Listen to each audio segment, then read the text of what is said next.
kubor ke babnya kasoka pedeng kalamanjur halo ka jingtawa jong kasoka Meghalaya ban IT hakatanat CBI ban tokit halo ka jingja syasiat hakasnong mukro hakaba rengut kibreu kiladu la ka jingem kentup ya way u forest guard jong ka Assam bat sangut kinong shongshnong jong ka Meghalaya Menteri rang ba ka jelau Konrad ki sangma ringkat bat ka kenhun menteri ka jong u hinen ka singi ka lakiau shnong ba Delhi banyak kendu yo menteri ketnat ki kampo yeng jong kasoka pedeng u Amit Shah bandawa na u ban pha toket hakatanat CBI halo ka jingja hakasnong mukro ka badan hakaja ka khaput apdeng ka jela Meghalaya bat Assam Konrad sangma lo ongru balai kran halo kumnu banwanra ya ka shongsuk shongsan bat ka jingsngan jong ki brieu ki basa hakija ka khaput jong jela Meghalaya khamtam hakija ka badan ka jinge kaja khaput ule thu ba ka kanhun menteri ka jong u ka la kentui ka sokai India bakan penbet ya baro artli ki sorka jela ban pentikna bakum kane ka jingja kam daishu banja hagisngi ki banwan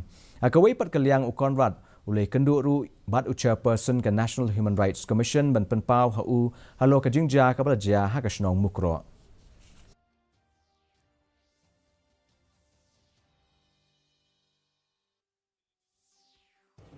उस इंसिडेंट के बारे में हम लोगों ने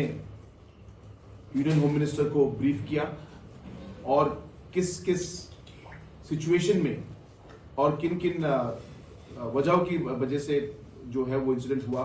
उसके बारे में हमने हमारी तरफ से यूनियन होम मिनिस्टर को हमने ब्रीफ किया और हमने यूनियन होम मिनिस्टर जी से ये डिमांड किया कि जो इनोसेंट लाइव्स जो जान गए हैं जो लाइव्स गए हैं उनमें जस्टिस हमें मिलना चाहिए और एक सेंट्रल एजेंसी से इंक्वायरी होनी चाहिए ताकि सच्चाई निकले और जो लोग इसके लिए रिस्पॉन्सिबल हैं उन लोगों के अगेंस्ट में necessary action as per law होना चाहिए।